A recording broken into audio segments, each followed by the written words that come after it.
Good morning, everybody. This is Alexandria and Angie here with Navigate HCR. We are going to start our webinar here in just about a few minutes. Make sure everybody gets on and we're ready to go. Please, today there should be a chat box for you. If you have any questions, please make sure to post them in that chat box and we are going to hopefully answer them as much as we possibly can. And we'll start here in just a few minutes.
Okay, everybody, welcome.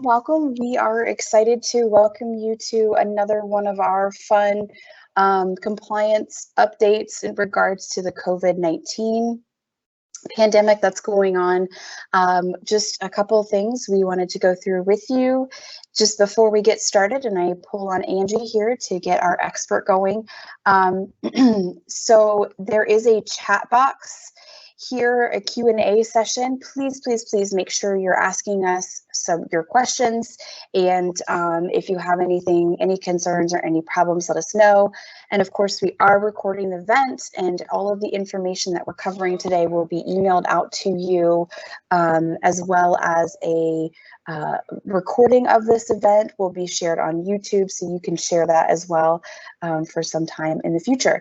So Angie, let's go ahead and get started, and away we go. Awesome. Thank you, Alex. Welcome everybody to our third presentation regarding what I am referring to these days as Corona compliance. Our agenda for today looks a little bit like this. We're going to talk about pre and post coronavirus leave, special enrollment periods, employee communications, the leave and tax credits.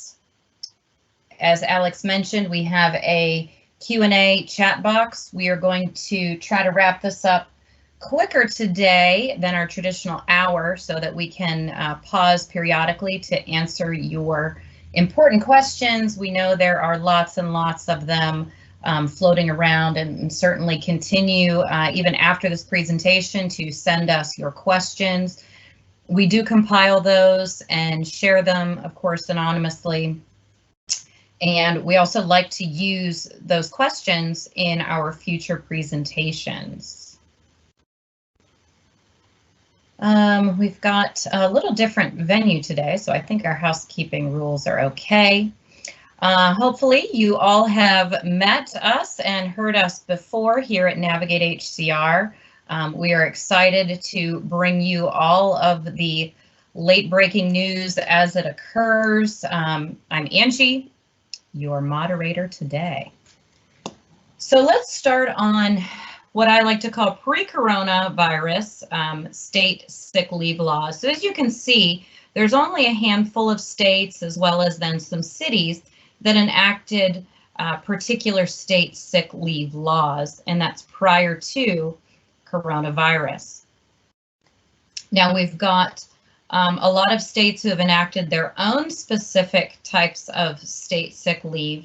due to coronavirus. Now, certainly we've talked a lot about, and we'll talk some more about today, the federal law that was placed or enacted here recently, the Families First Coronavirus Response Act. We've spent a great deal of time on that, but I think there is still more to unravel. As you know, we are not getting a ton of guidance just yet. And I wanted to share with you all this New York comparison guide. Now, I did this for a particular partner of ours that had asked for kind of a side-by-side comparison, so I was happy to put that together.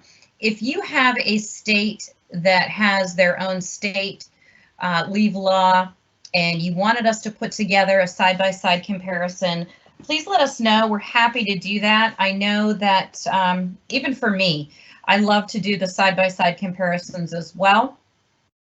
Just tends to make things a little bit more clear and concise and maybe easier to digest than some of the regulatory guidance and things that we get. I know I pulled some various legislation going on in all of the states that has to do with something in and around COVID-19, and there are 17 pages.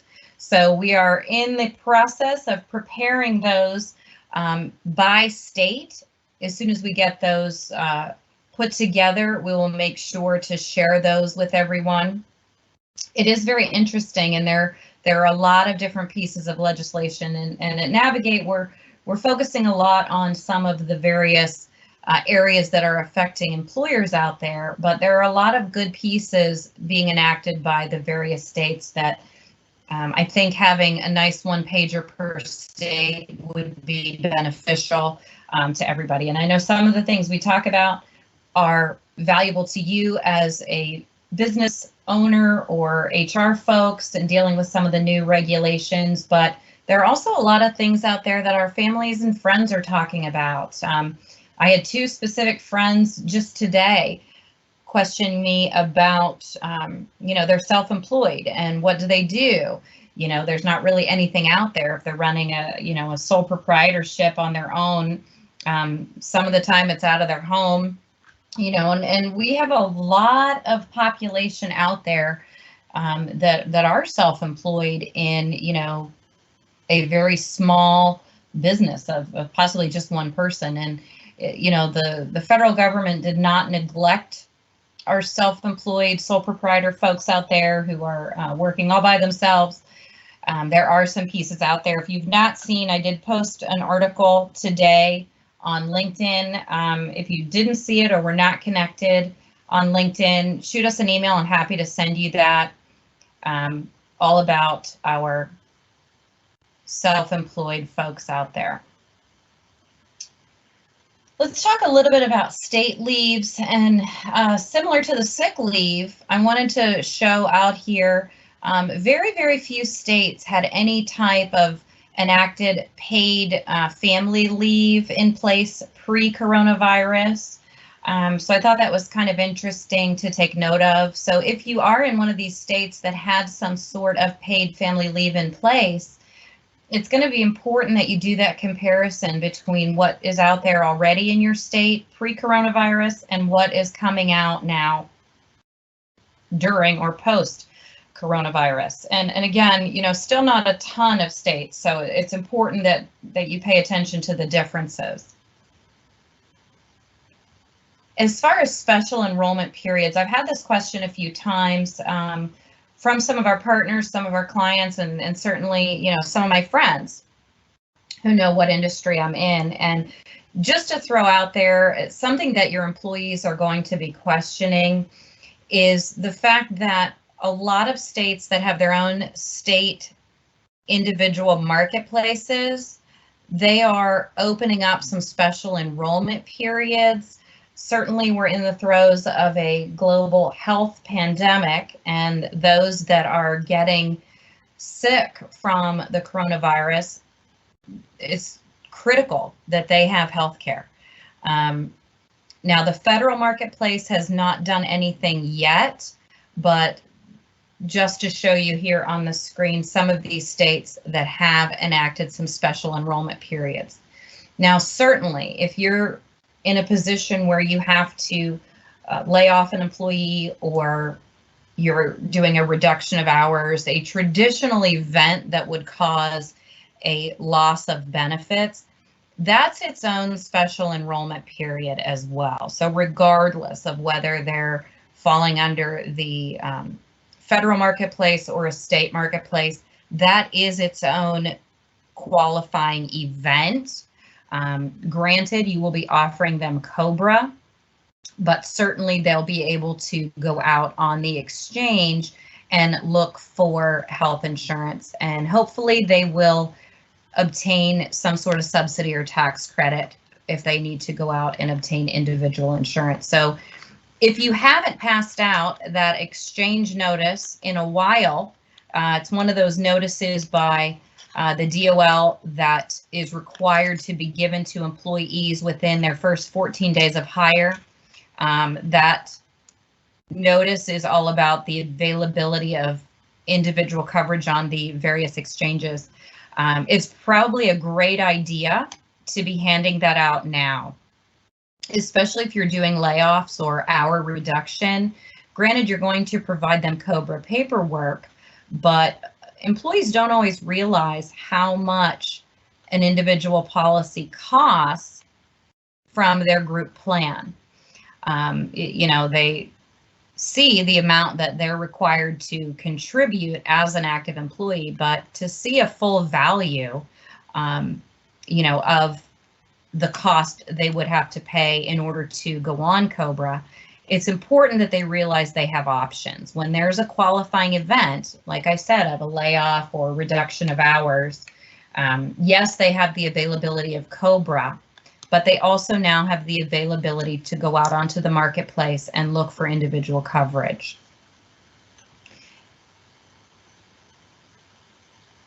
I found this interesting graph that I thought it was kind of important to show.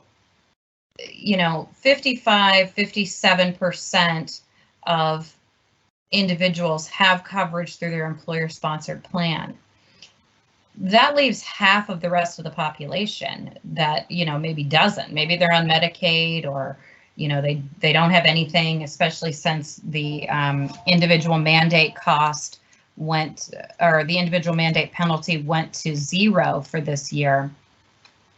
If only 57% of the population had employer-sponsored benefits, and based on the rate of, employees having to be laid off or hours reduced, it's going to be pretty dramatic in what those numbers will look like in the next few weeks or months. So certainly it's important, to communicate as much as possible with what options are out there for employees. And if you are looking for some guidance, or you are in need of some of those, exchange notice like we talked about, don't hesitate to reach out to us. We're happy to grab a copy of that and share it with you.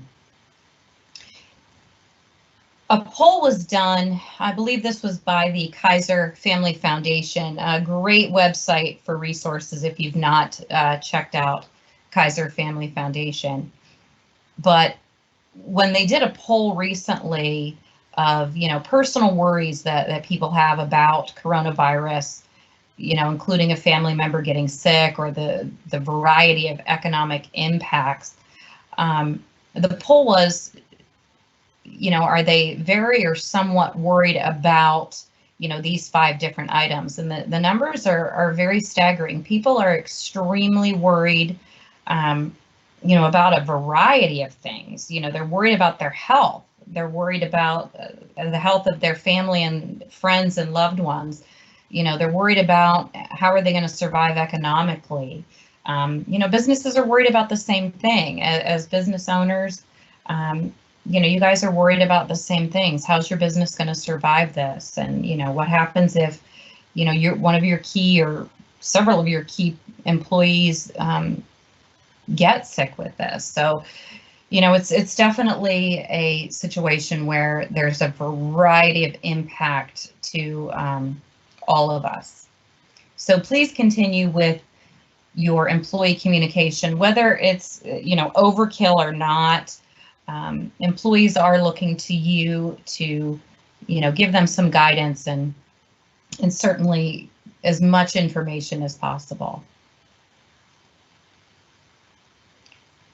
So we talked about in our last podcast, or I'm sorry, our last webinar, the new legislation, the Families First Coronavirus Response Act, and I wanted to just pull out a few pieces and cover that again.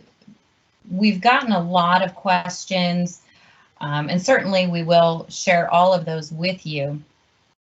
But when it comes to some of the questions I'm getting, I wanted to pull out a few of these pieces. So when it comes to the emergency paid sick leave and the FMLA, I wanted to point out some important facts here. So the emergency paid sick leave and the FMLA expansion are to run concurrent.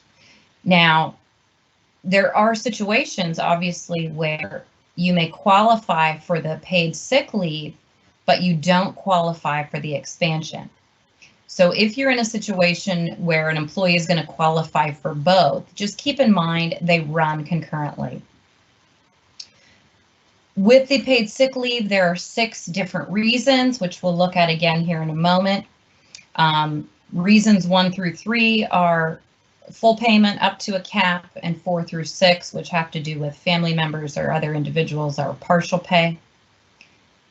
The FMLA expansion is only one reason, and it's the reason of your minor child, son or daughter, under the age of 18, their school or childcare is closed due to the coronavirus.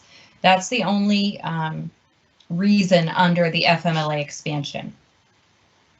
Now, it's unpaid for the first 10 days, and that's because they're giving you that first 10 days under the emergency paid sick leave. It can last up to 12 weeks for the FMLA expansion. I wanted to point out again that this expansion does not extend the normal FMLA 12 weeks in a 12-month measurement period. So if you have an employee who's already been out in their 12-month measurement period for something else, like they had a surgery or, taking care of their, mom or dad or something of that nature, they don't get a whole fresh new 12 weeks here under this expansion.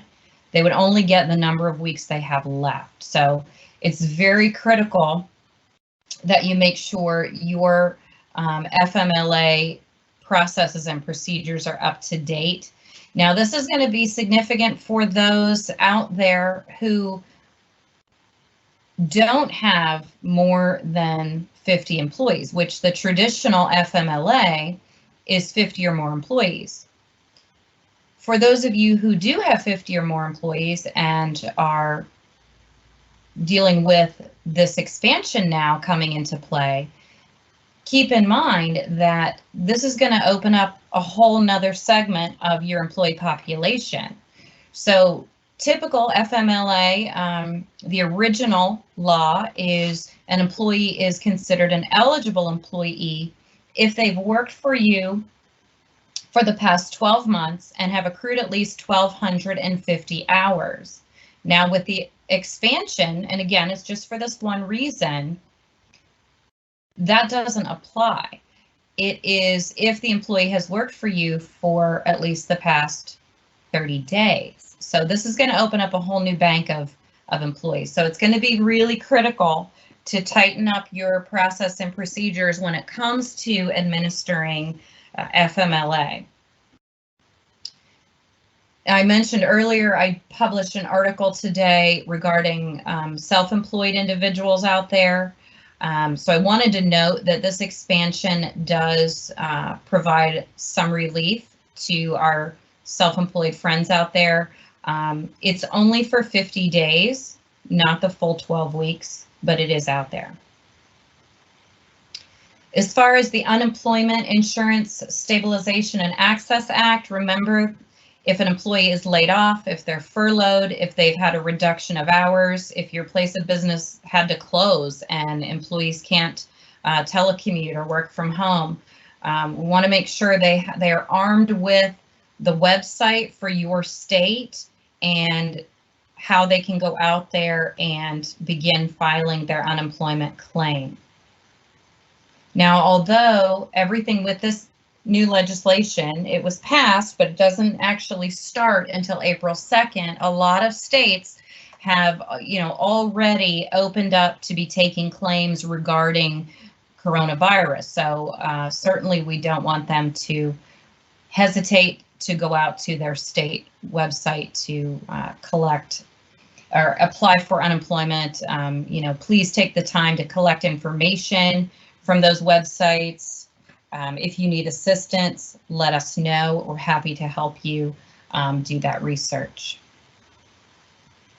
So I'm going to take a quick moment. Alex, do we have any questions? Yeah, we had a couple of questions. One of the questions is, does the new emergency FMLA portion of the Families First Act apply to employers who are not otherwise covered under FMLA? So it would. The traditional FMLA is you have to have 50 or more employees. When we look at the expansion, if you have 30 employees, you've never really had to deal with the traditional FMLA because you weren't big enough in size to have to comply. With the new expansion, it doesn't change the original text of the FMLA law with all of those other reasons for family and medical leave. You're still not necessarily a business large enough to have to comply with it. What you will have to comply with is this particular piece, which is the expansion. So in the event you have employees who need to take time off because their child's school or place of care has been closed due to coronavirus, that is going to be something you'll have to look into administering, or certainly, reach out and we can assist you with that. But it's kind of a whole new ballgame for our employer friends out there who have less than 50 employees and have not ever had to deal with FMLA before. And again, to reiterate, it doesn't change the original FMLA law. It's just adding an expansion for this particular situation. Okay, there's another one relating. Mm-hmm. For those who are offering relief to employees under the Families First, how do employees apply for the FMLA expansion, meaning they're under 50 people currently, and for the 80 additional hours of sick leave, would that be managed internally through a separate PTO bank for that purpose only?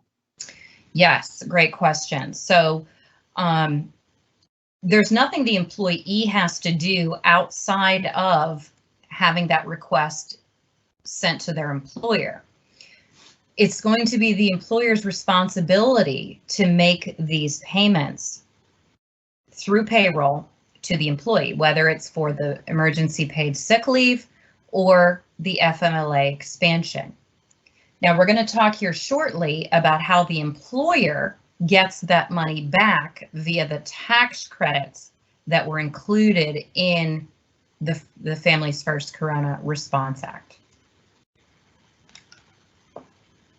Okay, one more. Mm-hmm. Will the new 30-day working requirement of the eligibility only apply to the expansion for childcare, or will it also apply to the traditional FMLA involving serious health conditions related directly to the COVID? Another great question. It only applies to this particular situation with COVID and the minor children. So your traditional FMLA process is going to remain the same. Had to have worked 12 months, accrued 1,250 hours. None of that is changing. It's just adding this little excerpt in as an expansion for this situation we're all in right now. Any others you want to throw at me? I think we're good for now. I have another one that I think is going to apply for later. Okay, perfect.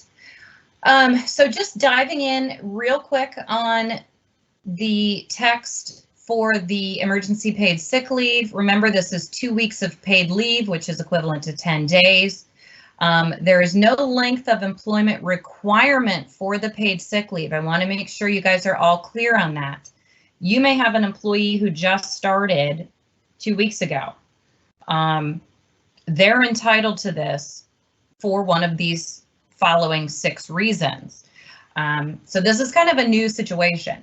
The other thing I want to make sure everyone's clear on is in the event an employee is needing to use this emergency paid sick leave, one, it is coming from you, the employer, from your payroll, and 2, you cannot change what you already have in place or make them use something else, you know, they're already accrued PTO or any of that kind of stuff. This is something that has to be kept and held very much separate. You'll need to keep track of it separately. There's very little guidance on proving all of these things when it comes to getting your tax credit back. So it's going to be really critical that you keep accurate and detailed documentation. So let's walk through some of these reasons, the 6 reasons. Again, the bill was signed into law on March 18th.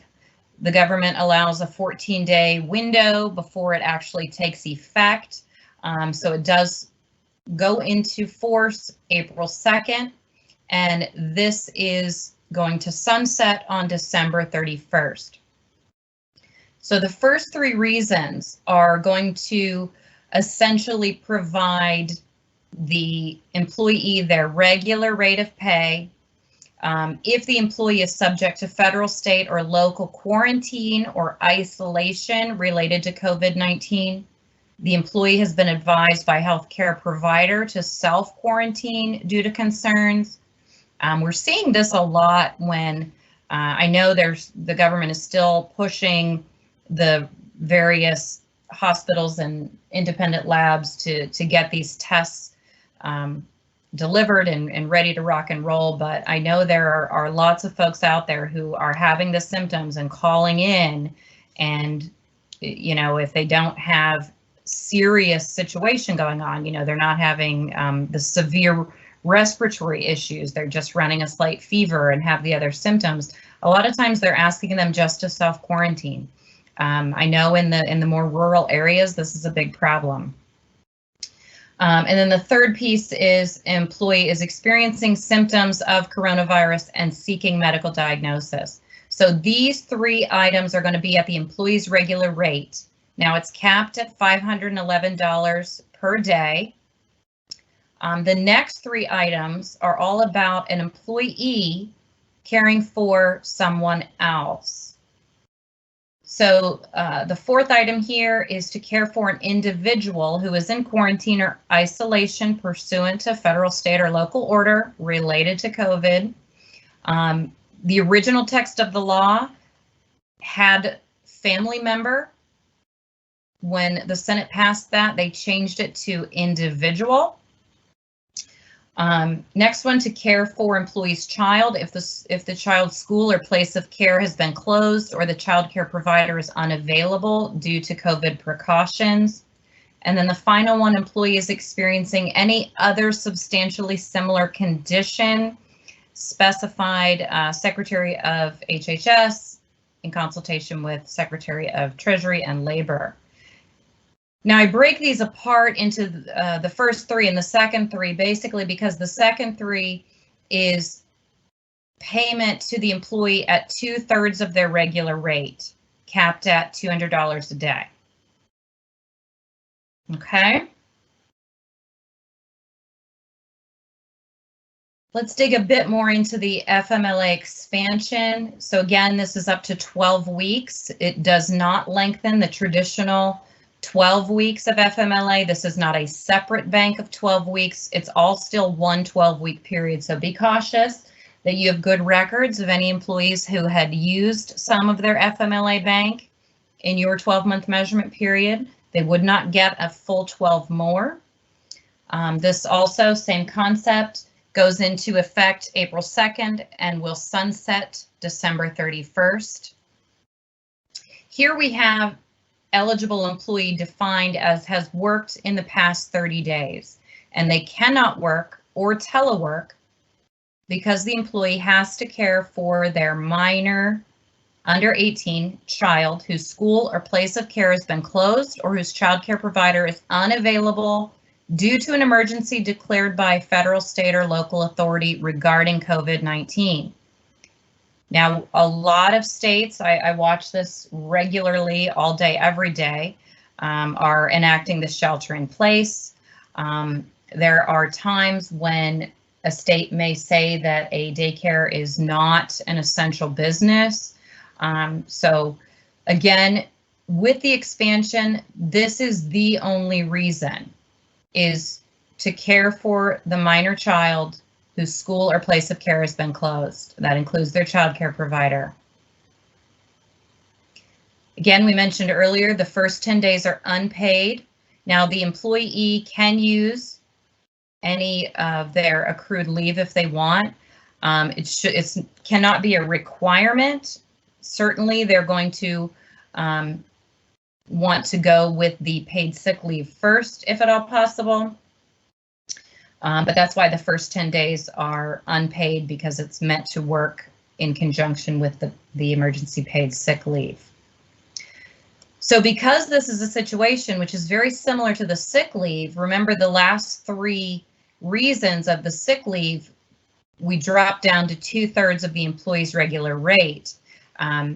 This is the only reason, and it's to care for their minor child. So hence, that's why they made this one a payment of 2/3 as well, capped at $200, same as the sick leave. Now, it's going to be very important that your payroll software is ready to code for these new pieces. Again, that's going to be a great way to make sure you can easily extract your documentation. We're waiting on further guidance. You know, at Navigate, I am not a CPA, nor am I an attorney. I'm giving you guidance based on my experience and expertise. It is always, always advisable to seek out a qualified tax professional or attorney should you need it. This is to get you up to speed on what to expect and some of the best practices out there. So documentation is going to be very, very key. Anything, Alex, before I dive into tax credits? Yeah, let me pull it up. The first one. Is there a separate form for an employee to complete or an employer to provide help tracking the request? Does it specify for the sick leave or the FMLA? Mm-mm. Okay, so let me address this as best I can without that additional information. I would recommend that when an employee is looking to use the emergency sick leave, that you have them provide that to you in writing. Now, obviously, in writing can be an email. If they cannot provide it to you via email or via text or something that you can capture and save, there's no specific guidance that says it can be just a verbal request, but based on how FMLA traditionally operates, a request doesn't have to be formal.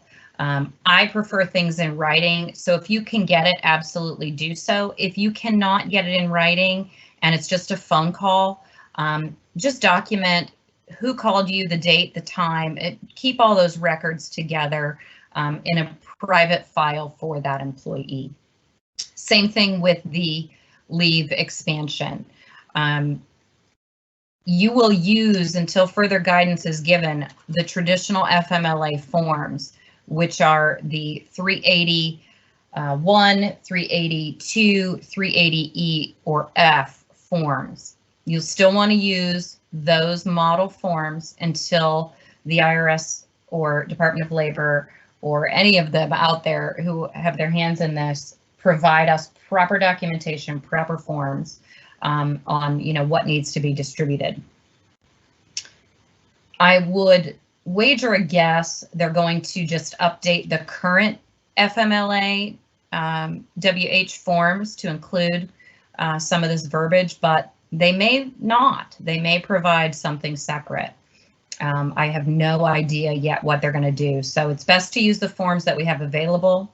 Again, that's your WH 381, WH 382, and WH 380E for employee and F for their family member.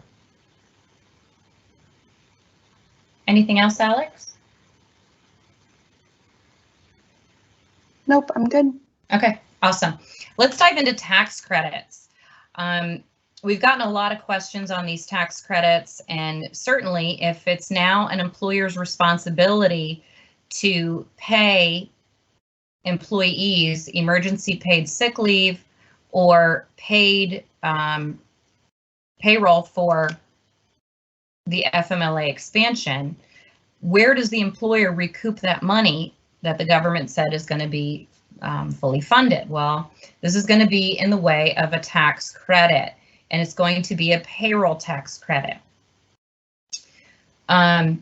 Certainly, we talked about the caps and the values, whether it's a part-time employee or a full-time employee, based on what the reason is, because we have two different caps.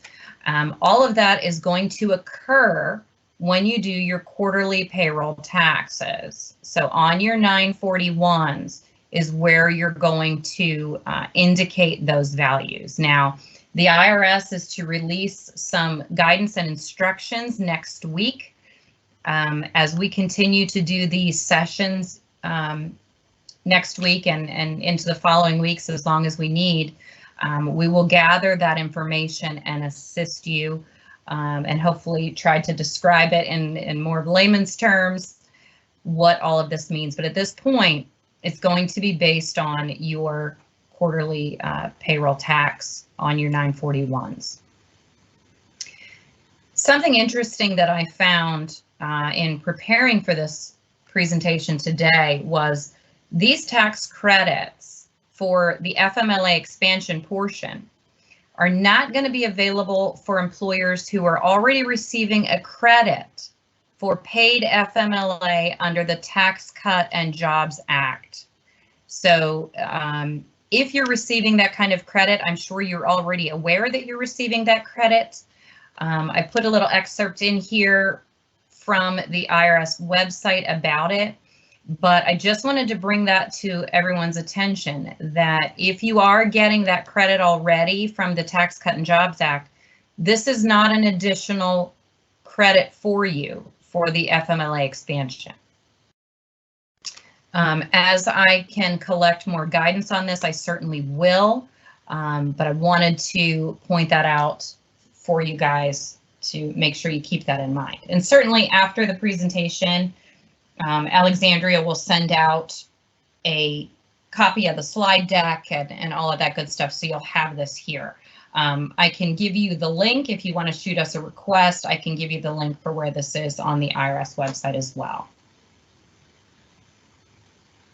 The IRS does on their website have a few examples about this tax credit. I recommend you go out there and take a look at what those examples are. They're pretty vague, which is why I didn't share them here today. And I certainly wanted to make plenty of time for your questions. Again, they are slated to come out with a deeper dive on guidance next week. Hopefully it's a little sooner than that because April 2nd is coming around the corner pretty quickly. So let's talk about some IRS key takeaways with regard to these tax credits. So they're calling it complete coverage. Employers are going to receive 100% reimbursement for paid leave. Health insurance costs are going to be able to be included in that credit. Employers are going to face no payroll tax liability, and certainly our self-employed friends out there will receive an equivalent credit as well. Reimbursements are to be quick. Now, again, this is going to happen in your quarterly 941s, but there are some situations where an employer can reach out and get some sort of advance. Because again, I know everybody's business is really on a downturn with everything going on. I mean, it's affected our economy in a multitude of ways. There is some protection out there and some advances you can apply for. If you're in that situation, feel free to reach out to us via email, and we can send you some additional guidance and links as we get those available from the IRS. There is some small business protection here. Employers with fewer than 50 employees, you can look at applying for an exemption from those requirements for the leave and sick pay. I'm not sure how the IRS is going to handle that, but they did put that caveat in there. If you're under 50 and this could jeopardize the viability of your business, I'm sure they are willing to take a look at it. It could be one of those situations where they'll look at giving you an advance on your next payroll. I'm not 100% sure yet, but I think it's good to see that they anticipated that. We've got a lot of small employers, in our world, and being able to start off with paying this kind of, payroll out for the sick and the FMLA, it could be a struggle. As far as compliance, they're easing up on their compliance. They're looking to do about a 30-day non-enforcement period. So as long as you're keeping your documentation, you're really working in good faith to be in compliance based on the limited amount of guidance we have so far. They're not going to really take any kind of enforcement. To take immediate advantage of the credits, again, businesses can retain and access funds that would otherwise be paid to the IRS in payroll taxes. If they're not sufficient, we can seek some expedited advances by submitting what they call a streamlined claim form. I've not seen that claim form yet. Again, it's scheduled to be released next week. Certainly, our next week presentations will sure dive in far more on the tax credits and how employers are to be handling these things. We will be combing the IRS website and talking to some of our resources to try to get as much info as quickly as possible for you all. Any questions, Alex, that you want me to pause for? Yeah, I had a couple here.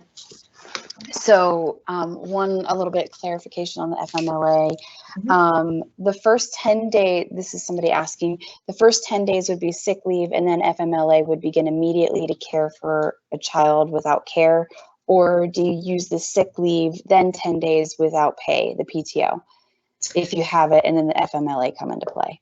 So what you would want to do is start with the 10 days of sick leave, but FMLA is going to also be happening at the same time. Because remember, the key concept of FMLA was to protect an employee's job while they're out on leave. So that's why they're having them run concurrently. So if an employee is having the situation of, the child's school is closed or their childcare provider can't be open, based on the qualifying reasons, they would start on FMLA, this expansion, immediately. They would also start on the paid sick immediately. And that's strictly designed to give them the first 10 days paid for the FMLA, because we want to protect their job as much as possible in that first 2-week period. We want to protect their job and we want to give them an income. So they are running at the exact same time. Now, in the event, I mean, there really is no situation where they couldn't get, that I can see, the paid sick leave plus the FMLA. It's more so they can get the paid sick leave and not the FMLA, because again, there's only one reason under the expansion for FMLA, and there are 6 reasons under the paid sick leave. So again, it's a total of 12 weeks. If they qualify for the FMLA, it starts on day 1. If it's the FMLA expansion, the paid sick leave also starts on day 1. That way, the entire 12-week period would still give that employee an income. Although it will be a reduced income, it's still something. Got it. Okay. So a couple more here. Tax credits do not apply to public school districts, correct? You know, I think that that's something I'm going to need to dig into a little bit. I don't believe the bill flat out removes you from this. In some of the text within the law, it allows for government employees. So more than likely, that would be one of the reasons why, because schools are most affected right now. I mean, goodness. Let me dive into that just a bit more research-wise, and we will publish that when we kick out this Q&A from today, as well as Friday's Q&A. But the only really entities that are being excluded are healthcare workers, health providers, and first responders. So let me just double check and dive in a bit more. If need be, I'll reach out to one of my legal resources and double check that. Okay, thank you. And then one more here. This is kind of a multi-question. So healthcare insurance costs are also included in the credit. Is this regular deduction of insurance for employees? And then she gives an example. If I'm paying 10 people $511 per day, how will I get 100% reimbursement on Social Security credits and have 100% reimbursed? It's not $1-for-$1 exchange if I only have a few employees left, right? Or am I missing? Is she missing something? Okay, so yeah, this is something I'm excited to get some more guidance from the IRS on, because for them to say, and again, this would be the employer's healthcare contribution. So there is very minimal, like almost no guidance yet on how they're going to take into consideration the health insurance costs. That is definitely on my radar to get into your hands as quick as I can when the guidance comes out. For them to be allowing you to take credit for health insurance costs was kind of surprising to me. So that is on one of the top of my list for figuring out that guidance for you guys. As soon as I get it, I'll get it in your hands. Okay, so a question. So if an employee takes PTO earned and paid sick leave for the first 10 days, they could get more than 100% of their pay? Question mark. Definitely not.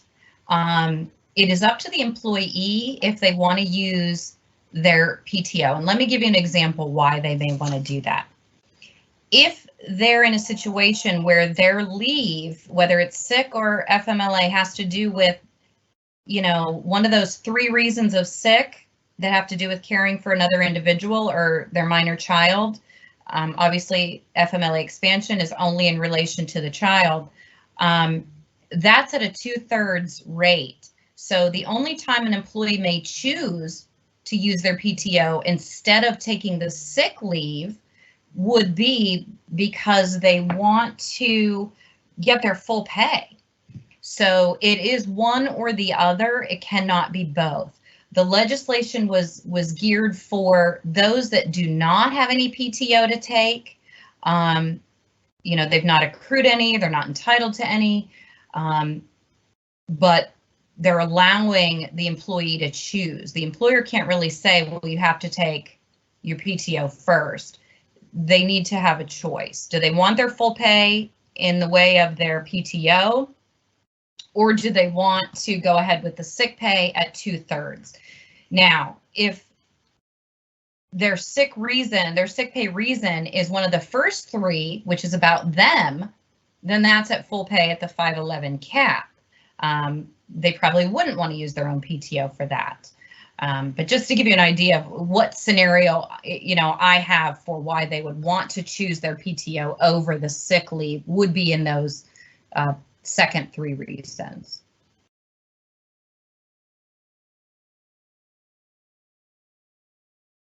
Anything else on that, Alex? Yep, I have a specific question here. So we have somebody who's currently on FMLA due to birth of a child. She's a teacher and we're paying teachers during the time off. We told her we would start to pay her again when she had originally planned to return from work from FMLA. Would that be appropriate? Okay, so employees out on FMLA for a traditional reason. Yeah, I think that is going to require a conversation with the person that asked that question to get with me. I'd have a few clarifying questions for you. Did they use all of their 12 weeks up with this situation? If not, is the child's school closed, or, they don't have, the child care provider is unavailable due to the proper reasons, then that employee may be able to apply for the sick leave. It's all going to depend on, did they already use up their 12 weeks?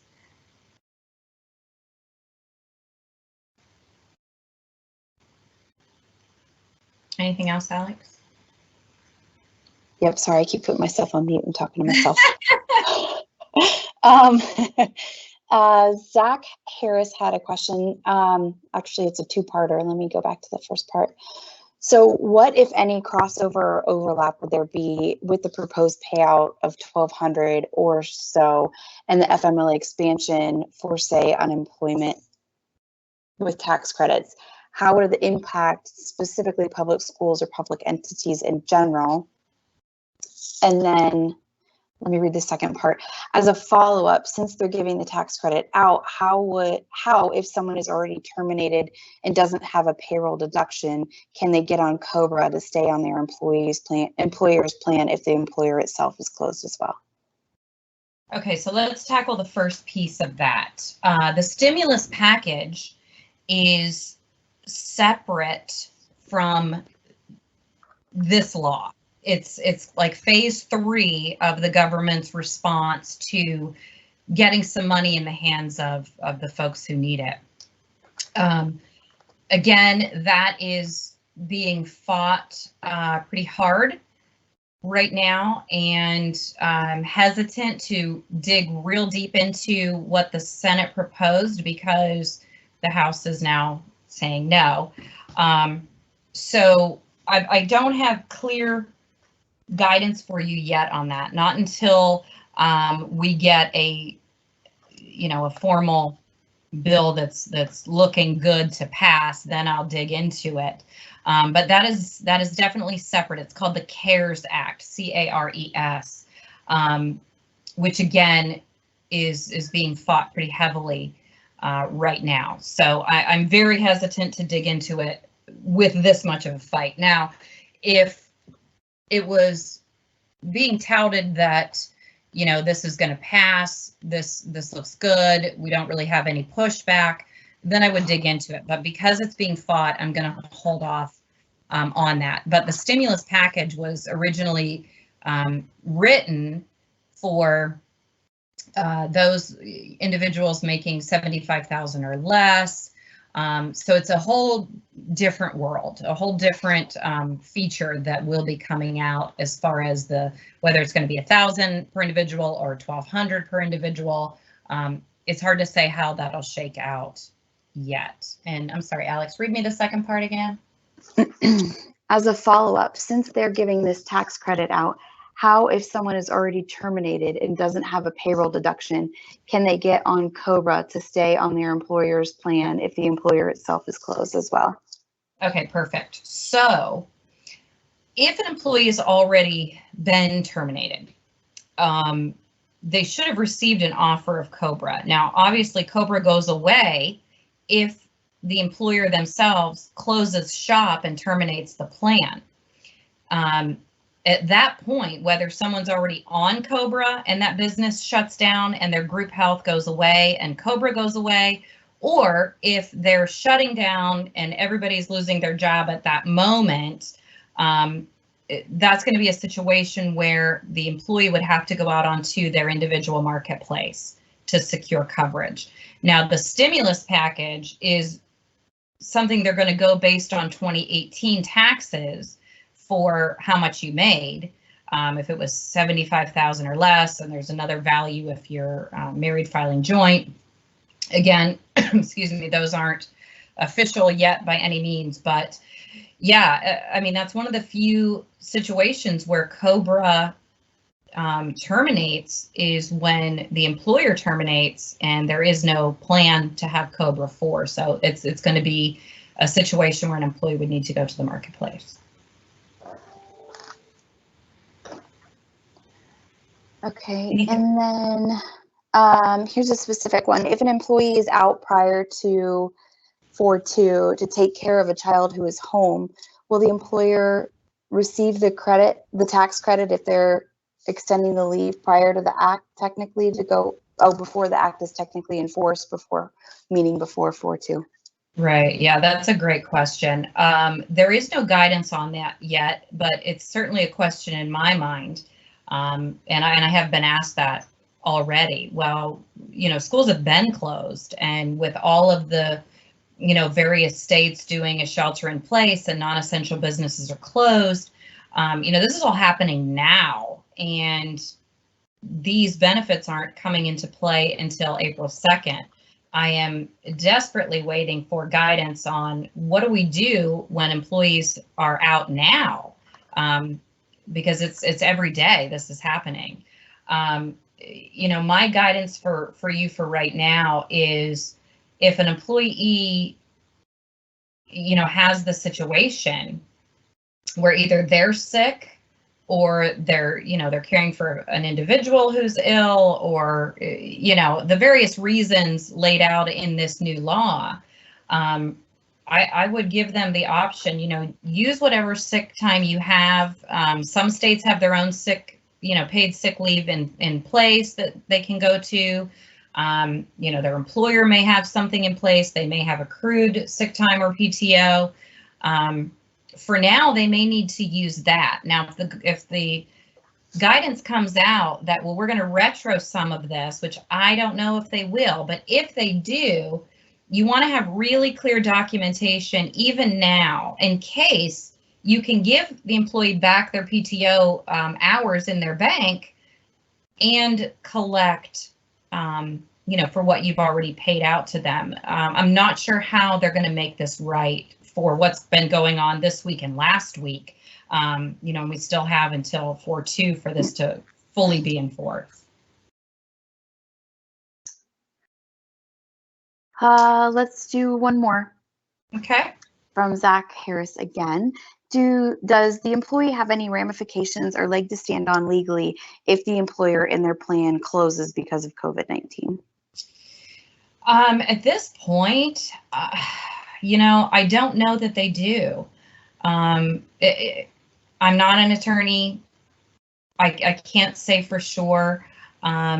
Traditionally, I don't really know of any litigation that occurred in other situations where an employer went out of business and therefore terminated their group plan and terminated COBRA. It's tricky. It's tricky right now. This may be something that comes out. It may be something that, there's litigation on where they may do some revision. I'm not sure how that's going to play out yet. All right, awesome. One more that I missed earlier, and sorry. if someone enrolls under COBRA, they cannot get marketplace insurance until the next January 1st. If the marketplace opens up, will that timing change, and will they be allowed to go under the marketplace if under COBRA now? So if an employee is under COBRA pre-coronavirus is one situation. If an employee is termed or laid off now due to everything that's going on with coronavirus and they're offered COBRA, remember they have 60 days generally to elect COBRA. What they'll want to do is go out and take a look at what's out on the exchange before they commit to COBRA. I mean, we're getting down to the wire to get an April 1st effective date. So anybody that's, been laid off in the last week or so, I hope is out on the marketplace taking a look at what's available. Most likely they would be eligible for, some tax credits or subsidy. Certainly keep in mind the rules are still in place when it comes to, if an employee is terminated and they want to look on the exchange, they're not going to be eligible for a tax credit or a subsidy if they have the availability of going on their spouse's plan. There's a lot of variables here to look at, but generally you've got to get into the marketplace fairly quickly to get the first of the month of the next month effective date. Now, if they apply early April and can't get covered till May 1st, that's not to say that they can't go pay for that month of COBRA to protect themselves and then go on to the exchange. Because, you've got to deal with the timelines of the exchange.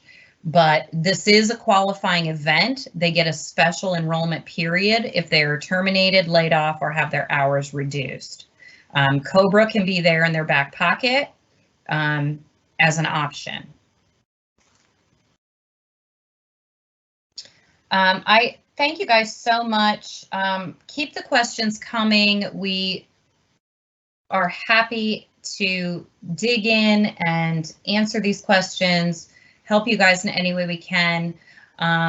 If you're not on our invite list, if this is your first visit to one of our segments, shoot us an email and we'll get you a link so that you get on our regular invite list. We're going to continue doing these on Tuesdays and Thursdays. We're going to try to keep the presentations down to, maybe 30 minutes, a little bit less, so we have ample time, just like we did today, to answer questions. Alexandria@navigatehcr.com or Angie@navigatehcr.com. Shoot us an email. As always, we'll send out this slide deck. Got some great websites on here, the ones that we go to every moment of every day. Credible sources. We've showed you our team, yay. And certainly follow us on social media. I mentioned about my article today for self-employed. I'm going to continue to publish things. Certainly it's a great place to check out the days and times of our next webinars. We're going to keep them pretty consistent with Tuesdays and Thursdays at this time frame, just to keep everybody on the same page. So again, thank you so much. We appreciate you, and we're here to support and help in any way we can. Yep. Thanks, everybody. If anybody had any questions that we didn't get answered, I know there was some at the end. We will send, at the end of this, we'll send out a thank you email with the recording of the event, as well as we're going to try and answer all these questions for you guys. So thanks so much, and we'll see you Thursday. Please feel free to share with everybody as well. Thanks, everyone. Stay safe.